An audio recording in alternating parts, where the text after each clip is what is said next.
नमस्कार दोस्तों। नमस्कार। आज बहुत दिनों बाद हम लोग फिर आपके सामने हाजिर हुए हैं।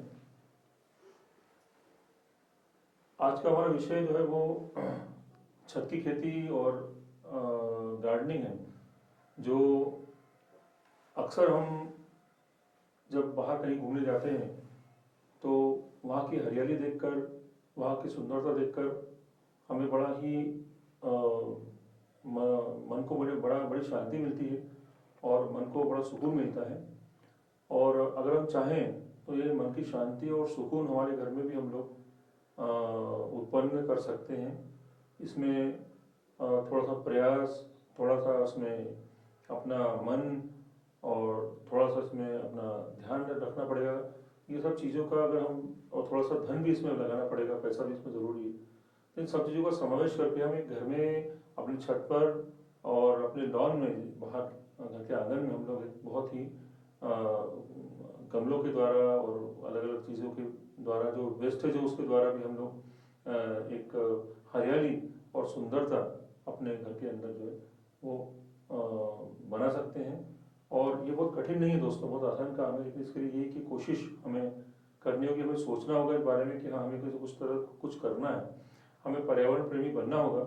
और अगर हम पर्यावरण प्रेमी बन सकते हैं तो एक छोटा सा गार्डन हम अपने घर में भी बना सकते हैं। उसके लिए आप सबका प्रयास चाहिए। तो इसी विषय को लेकर हम लोग आज हाजिर हुए हैं और आदरणीय नंदी जी को मैं प्रणाम करता हूँ कि ये हमारे बीच आई और एक छोटी सी सलाह, एक छोटा सा मार्गदर्शन मैं चाहूँगा आपसे कि अगर कोई गार्डनिंग करना चाहता है तो सर्वप्रथम उसको क्या अपने घर में करना चाहिए।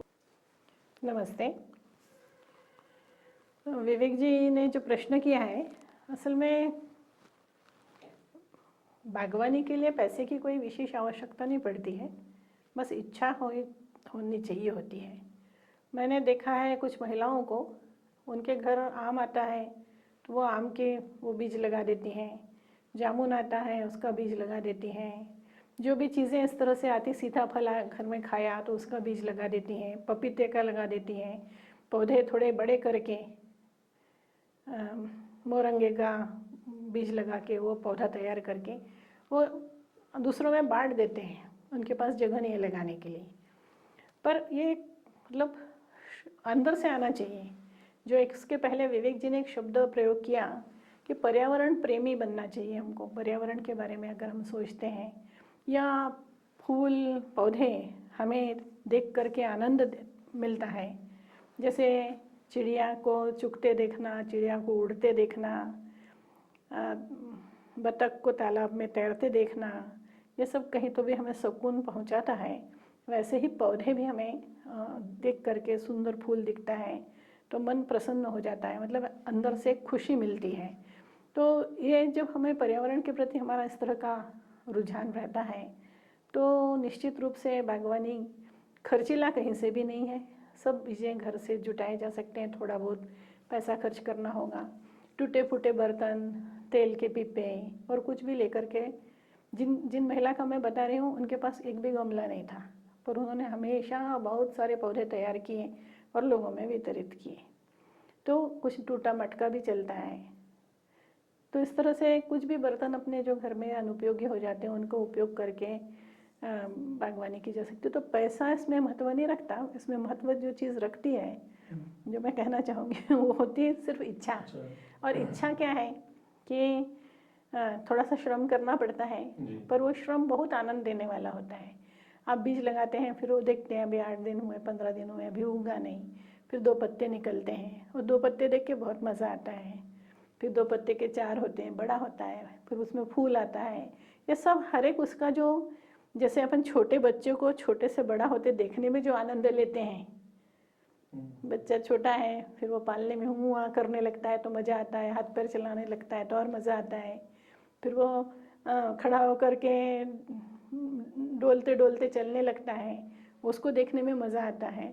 ठीक वैसा ही हम पौधे को उन्नत होते देखना, बड़ा होते हुए देखते में आनंद आता है।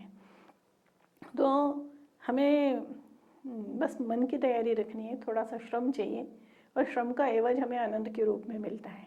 मैं और भी एक बात कहना चाहूँगी कि मैंने एक दो लोगों को इस तरह से, कई लोगों को कहना चाहिए, मैंने सलाह दी थी कि आपके घर अगर जगह नहीं भी है तो भले 10 गमले लगाओ, पर कुछ न कुछ पौधे लगाओ।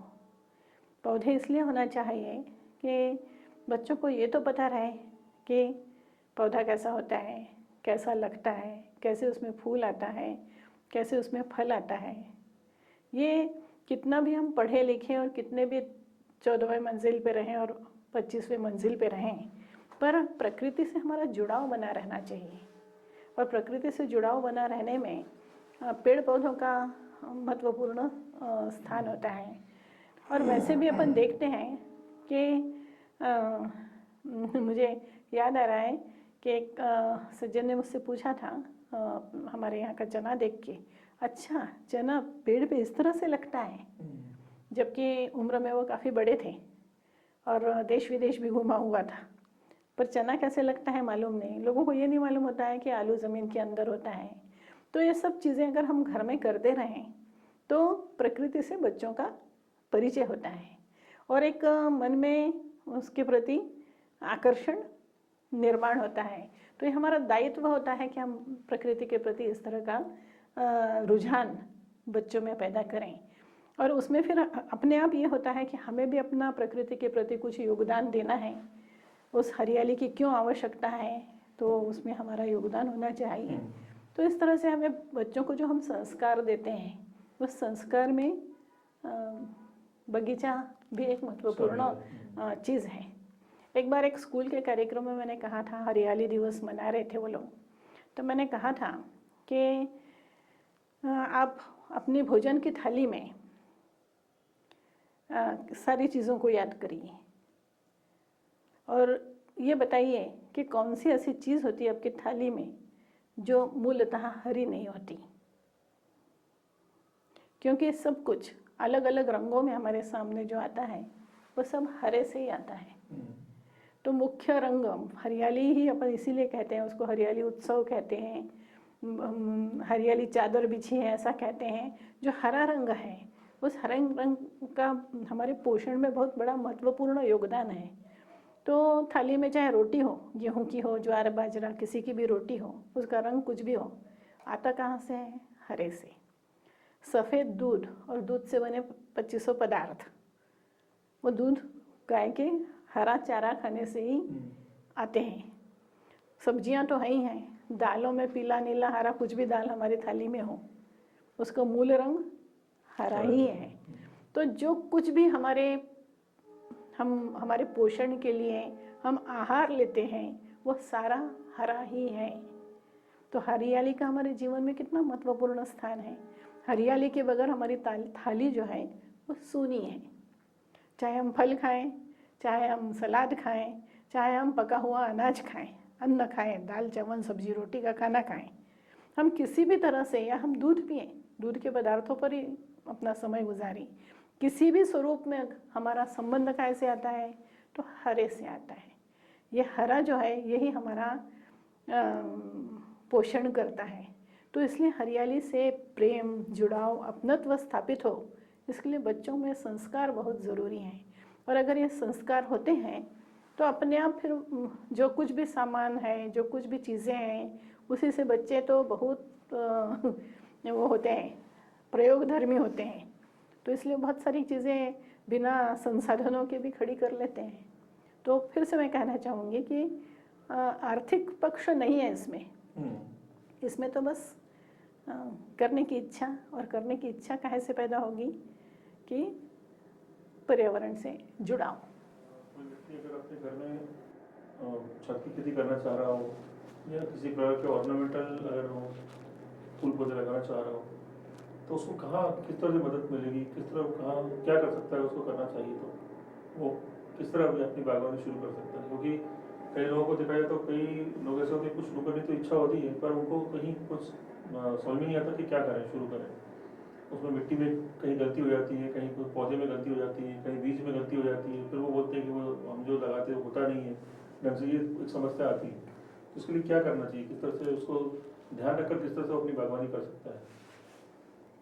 बागवानी के लिए आज के समय में मैं एक सबसे बड़ी बात कहना चाहूँगी कि बागवानी में आज सबसे ज़्यादा जिस चीज़ की हमें ज़रूरत है वह है शुद्ध सब्जी भाजी। और बाज़ार में हम जानते हैं कि जो कुछ भी आता है वो पूरा सब्जी के इसमें तो देखें तो इतना ज़्यादा डाला जाता है जहर कि वाकई सब्जी हमारे लिए, एक तरफ सब्जी हमारे लिए बहुत पोषक है और एक तरफ बहुत ही आज के समय में हानिकारक है। तो बहुत कुछ नहीं भी करते बने बागवानी में तो भी कम से कम अपने खाने के लिए कुछ सब्जियां ज़रूर व्यक्ति ने अपने घर में उगानी चाहिए। उसके पास छत है तो बहुत बढ़िया, भरपूर जगह हो जाती है। छत नहीं है, बालकनी है या नीचे रहता है, हर छोटी मोटी जगह है। आज के समय में तो अपन जो सब्जी की बेलें हैं वो भी पीपे जैसे तेल के पीपे वगैरह ऐसे बड़े इसमें बेलें भी लगा सकते हैं। लौकी, गिलकी, सेम सब घर में हो सकता है। और बहुत पालक, मेथी, धनिया, बैंगन, टमाटर, ये सब बहुत सारी सब्जियां हम अपने घर में कर सकते हैं। तो इसमें कोई बहुत वो नहीं है। सबसे पहले तो यह है कि हमारे मन में इच्छा होनी चाहिए कि हमें जहर मुक्त ऐसी सब्जी जितनी हमारी आवश्यकता है उतनी पूरी हम उत्पादन नहीं कर सकते तो कम से कम कुछ प्रमाण में ही क्यों न हो हमारे घर में हम पैदा करें, ताकि घर में सब लोगों को स्वास्थ्यदायी सब्जी मिल सके। फिर फूल वगैरह तो ठीक ही है, मैंने कहा ही ना, मुझे बहुत बचपन से बगीचे का वो रहा है। फूल मुझे कहीं पर भी जाती हूँ तो अच्छा बगीचा देखा कि एक मन प्रसन्न हो जाता है। नए नए पेड़ पौधे देख करके एक आत्मिक शांति सी महसूस होती है, मन प्रसन्नता से भर जाता है। सबका ही होता होगा ऐसा मैं सोचती हूँ क्या, क्योंकि वो कुछ चीज़ें ऐसी हैं जो कॉमन होती हैं, सबको एक जैसा ही उसका महसूस होता है। तो जो पौधे आप थोड़े बहुत सीजनल पौधे लगा सकते हैं, फूल की बेलें लगा सकते हैं। घर की साज सज्जा का सबसे अच्छा साधन जो मुझे लगता है वो हरियाली है, जीवंत। एक अच्छी सी मूर्ति हज़ारों रुपए की ला करके सजावट के लिए हम रख दें, इससे बेहतर है कि हम एक बेल लगा दें। ऐसा मैं अपने विचार बता रही हूँ।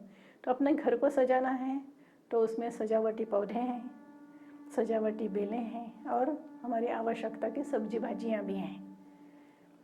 आप जासौन का पौधा लगाएं या अनार का पौधा लगाएं, जासौन में भी फूल आएंगे, अनार में जासौन जैसे फूल आएंगे और अनार भी खाने को मिलेगा। तो बहुत सारी चीज़ें हैं। अभी इसमें मिट्टी कैसे तैयार करें या क्या करें, कई लोग ये सोचते हैं कि अरे वो गंदा हो जाएगा, सब मिट्टी होगी तो घर स्वच्छ नहीं रह पाएगा, या ये हम कैसे कर सकते हैं। कई लोगों के मन में होता है कि अरे हम तो बाहर चले जाते हैं, 8 दिन बाहर रहते हैं, फिर पानी कौन देगा। ये सारी इस तरह की बहुत सारी बातें होती हैं। या फिर कई लोग ये सोचते हैं कि मैंने लगाया तो फिर परिवार के लोग सहयोग करेंगे नहीं करेंगे, तो इसलिए मेरे ऊपर पूरा काम आ जाएगा। अलग अलग सोच होती है, पर मैं जहाँ तक सोचती हूँ कि जिसको करने की इच्छा है उसके लिए सारी कोई भी चीज़ बाधक नहीं है।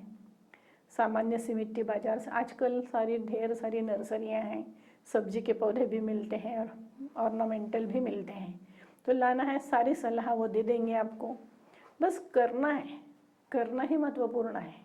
जितना ज़्यादा आप करेंगे, मेरा ऐसा अपने अनुभव से कहना चाहूँगी कि जितना ज़्यादा हम करेंगे हमें उतना और ज़्यादा करने की इच्छा होगी और उस विषय में ज़्यादा जानकारी लेने की इच्छा होगी, क्योंकि उसमें मज़ा आने लगेगा, उसमें आनंद आने लगेगा। और हमारे सारे प्रयास काहे के लिए होते हैं? आनंद प्राप्ति के लिए तो होते हैं। तो इसलिए वो जो है मिट्टी सामान्यतः, जैसे हम लोग अभी हमने छत पर खेती के विषय को लेकर 2-3 कार्यशालाएँ की, और वो हमारा विषय इसीलिए था छत पर खेती, कि ये सारा जो हम घर पे करते हैं, घर पे हम जो सब्जी उगाते हैं, ये सब हम ऑर्गेनिक कर सकते हैं। बिना रासायनिक खाद और बिना कीटनाशकों के हम शुद्ध पैदा कर सकते हैं। हम उसको बहुत सारे हमारे पास घर में ही सामान ऐसे होते हैं, सब्जी का निकलता है, ढेर सारा कचरा निकलता है, बचा हुआ हमारा अनाज होता है, खाना खाते हैं कुछ बच जाता है, घर में जो साफ़ सफाई होती है उसमें भी जो चीज़ें निकलती हैं, घास फूस वो होता है। तो घर में हम खाद भी बना सकते हैं। अग्निहोत्र से हम खाद की पूर्ति कर सकते हैं, क्योंकि अग्निहोत्र भस्म एक बहुत उत्तम खाद है। अग्निहोत्र भस्म से हम कीटनाशक बना करके उसका भी उपयोग कर सकते हैं पेड़ पौधों के लिए। तो सब कुछ हमारे पास है। जब हमारे पास है तो बहुत ज़्यादा नहीं है। एक चीज़ निश्चित है कि हम कितना भी पढ़ लें और कितना भी इस विषय को जाने कि कैसे लगाना है पौधा, इसके बावजूद भी गलतियाँ होती हैं और कर के ही आता है परफेक्शन कि हाँ हम 2 बार लगाया कोई पौधा, 4 बार लगाया और फिर 5वीं बार बहुत अच्छे से सफल हुए हम उसमें। तो इसमें निराशा होने जैसा कुछ नहीं है। प्रयत्न करना चाहिए। जैसा भी आपको जमता है, जो आपको मिट्टी उपलब्ध है, जो बाज़ार में आपको गोबर की खाद उपलब्ध है, सब कुछ आज उपलब्ध है। लोगों में वैसे बागवानी का शौक़ काफ़ी बढ़ा हुआ देखती हूँ मैं। अच्छा लगता है वो बागवानी का शौक़ देख करके। और कई बार ऐसा लगता है कि इस बागवानी के शौक़ को लोगों को किचन गार्डन के साथ जोड़ना ज़रूरी है। अगर 10 पौधे ऑर्नामेंटल लगाते हैं तो 10 पौधे अपने सब्जी भाजी के लिए भी लगाना चाहिए।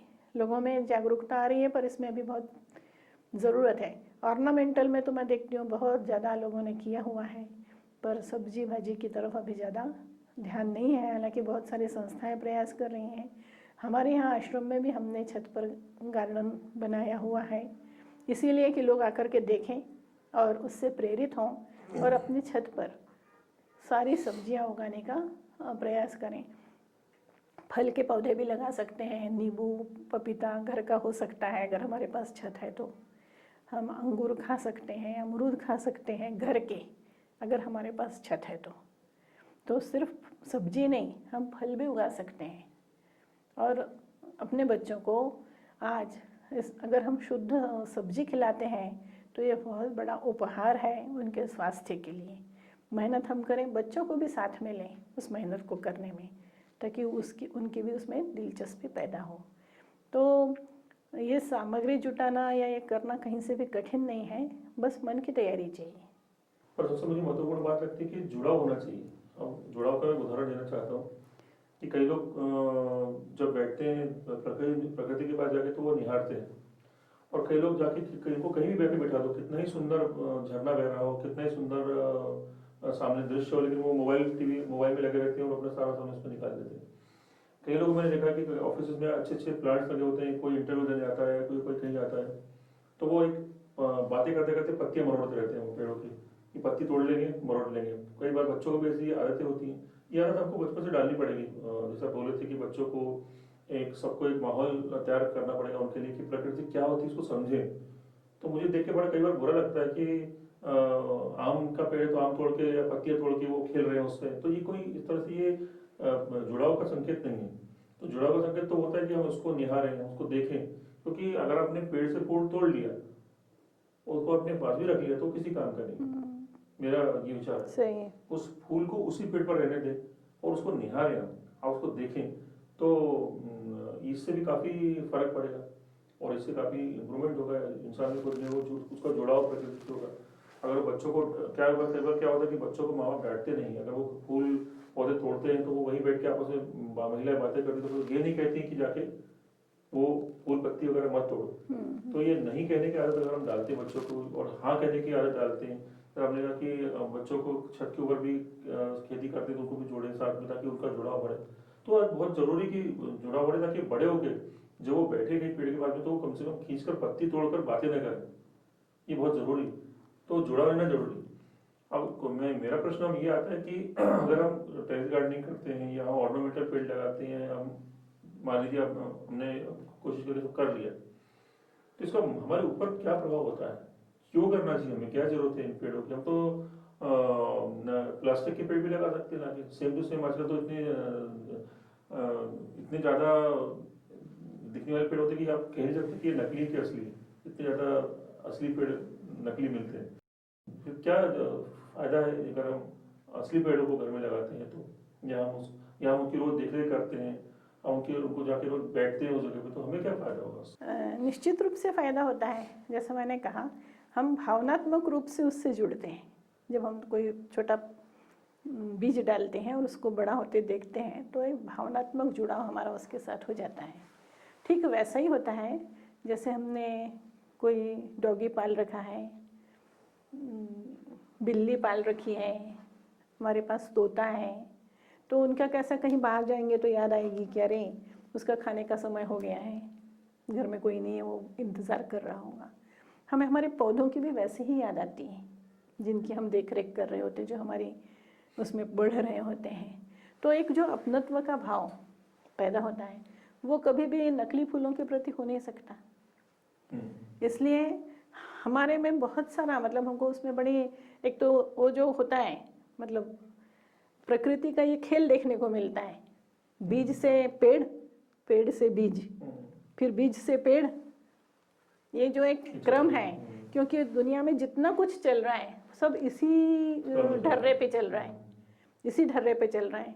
पर वो इतना लंबा होता है कि जैसे जन्म, किसी बच्चे का जन्म से लेके उसके बुढ़ापे तक हम उसे नहीं देख सकते पूरा, पर हम एक पेड़ को सिरे से उगते हुए और एक लंबा समय तक बड़ा होते हुए देख सकते हैं, उसको फल फूल से भरा हुआ देख सकते हैं।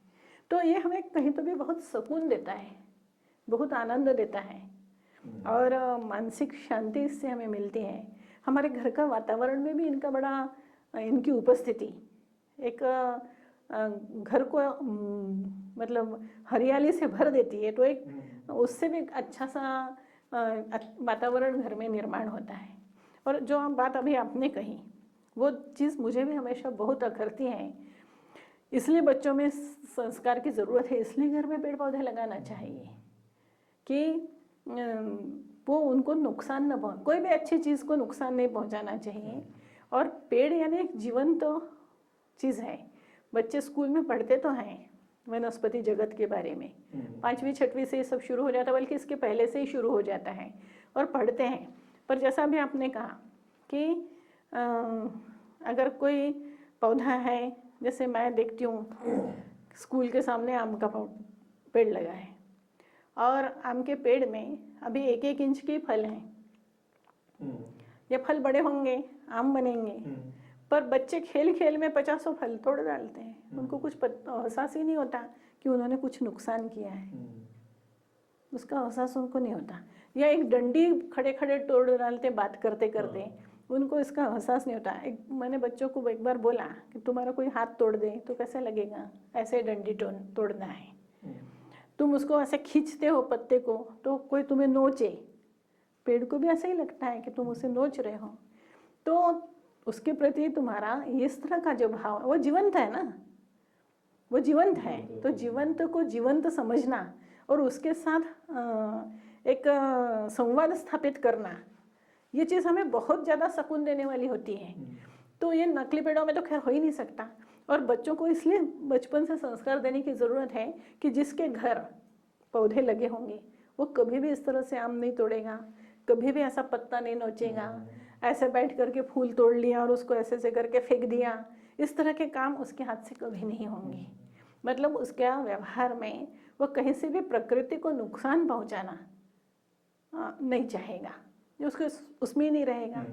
तो जैसे अपन देखते हैं कि जिनके घर कुत्ता पला हुआ होता है वो सड़क के कुत्तों को पत्थर नहीं मारते उनका वो प्रेम जुड़ा होता है, तो मजा लेने के लिए पत्थर मार दें ऐसा नहीं होता है। यही चीज़ पौधों के साथ में है। भले दूसरे का पेड़ है, वो फल दूसरे को खाने को मिलने वाले हैं, तो भी वो उसको नुकसान नहीं पहुंचाएंगे, वो हमें नहीं मिलने वाले, ये पेड़ दूसरे का है। पर हमारा भी पेड़ है और उसको कोई इस तरह से तोड़ेगा, उसमें से कुछ निकालेगा तो वो हमको अच्छा नहीं लगेगा। इस भाव के साथ व्यक्ति दूसरी जगह नुकसान नहीं पहुंचाता। तो इसीलिए तो प्रकृति से जो प्रेम बढ़ाना है उसमें पौधों के एक बहुत महत्वपूर्ण रोल है। आज हम अग्निहोत्र का प्रचार करते हैं, पर्यावरण शुद्धि की बात करते हैं और पर्यावरण से व्यक्ति का जुड़ाव हो, यही तो हमारा प्रयास है अग्निहोत्र के माध्यम से। क्योंकि सूर्योदय और सूर्यास्त कब होता है व्यक्ति को पता ही नहीं चलता, उसका ज़िंदगी निकल जाती है। जो सूर्योदय सूर्यास्त से रोज़ वाकिफ़ होने लगता है कि अरे अभी ये टाइम हो रहा है, अब सवेरे टाइम हो रहा है, फिर कहीं ना कहीं उसका डूबते सूरज की तरफ, उगते सूरज की तरफ ध्यान जाने लगता है। तो प्रकृति से वो वाला जुड़ाव स्थापित होना बहुत ज़रूरी है। हम प्रकृति का हिस्सा हैं, हम प्रकृति से अभिन्न हैं। जैसा एक पेड़ खड़ा है वैसे ही हम भी खड़े हैं। तो जब तक हम प्रकृति से तालमेल नहीं बिठाते, प्रकृति से हमारा सामंजस्य स्थापित नहीं होता, हम कभी भी आनंद से नहीं रह सकते। तो उसमें पौधे एक महत्वपूर्ण भूमिका निभाते हैं और इसीलिए बच्चों को बचपन से इसके संस्कार देना बहुत ज़रूरी होता है।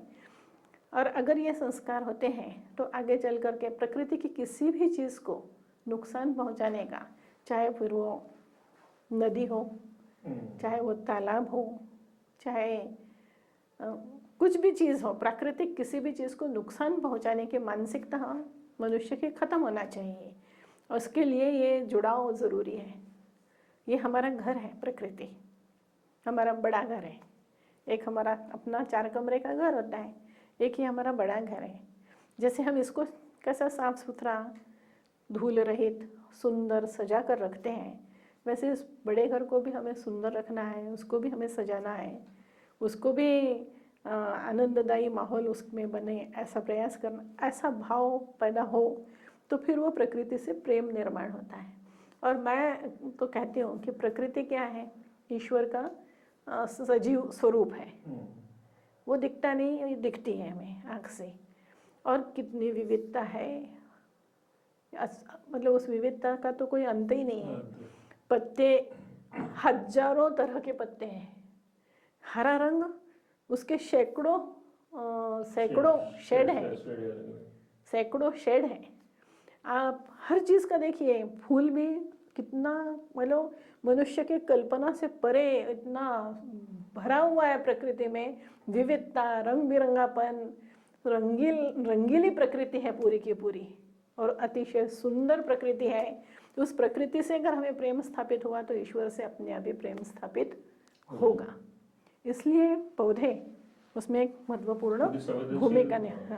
ये भी हम लोग को सोचना होगा कि अगर हमें आगे प्रकृति को सुरक्षित रखना, जब आपने कहा, तो उसके लिए बच्चों को ये सीख देनी जरूरी कि ये मत करो, वो मत करो, ये करना चाहिए, वो करना चाहिए, और उनको जोड़ना, उनको बताना, समझाना चाहिए। तो इसलिए सम्मान सब चीज़ों को करना चाहिए, और सब चीज़ों को सम्मान के साथ, कोई अगर पेड़ तोड़ रहा है तो कोई पानी बहा रहा है, बिल्कुल, तो कोई पानी बहा रहा है, तो कोई ये भी कर रहा है, तो वो भी कर रहा है। तो ये जो प्रकृति से प्रकार का हमारा द्वंद्व है, ये द्वंद्व कहा जाएगा, प्रकार का हम कॉम्पीट कर रहे हैं उस प्रकृति को। और मैं हमेशा अपने कहने में कहता हूँ सबसे कि प्रकृति से कॉम्पिटिशन नहीं होना चाहिए, कॉम्पिटिशन खुद से करो। कोई अगर बाढ़ आ रही है उसके बीच में हम खड़े हो कि अगर नहीं हम तो कॉम्पीट करते हैं, हम तो ये कॉम्पिटिशन है, आप बह जाएंगे उसमें। तो प्रकृति की विविधता, प्रकृति केवल ईश्वर से आपने कहा निहारने की वस्तु है, तो केवल निहारो उसको, देखो उसको, तोड़ने का, खत्म करने का प्रयास मत करो। और ये सोच है जो विकसित होनी चाहिए आगे जाके। तो अगर विकसित होती है तो उसमें मनुष्य भी फायदा, अपना कुछ नहीं, मनुष्य ही उससे लोगों से दूर होगा।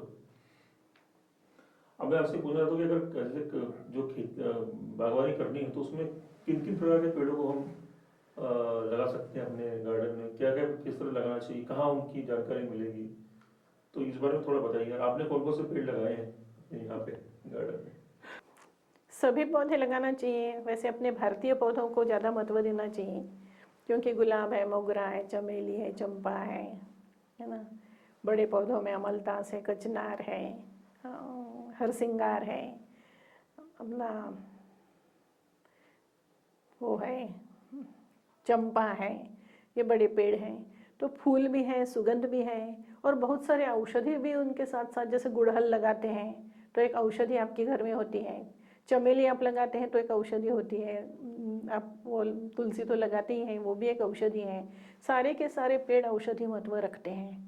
तो ऑर्नामेंटल आप लगाओ जिसमें केवल फूल हैं, केवल अच्छे दिखने के हैं, पर उसके साथ साथ इन सारे पेड़ों को भी महत्व देना चाहिए, इनको ज़रूर लगाना चाहिए। ये कुछ सीजनल होते हैं, कभी कभी सीज़न के टाइम पर ही साल भर फूल नहीं देते, पर सीजनल पौधे वो भी होते हैं जो ऑर्नामेंटल हैं।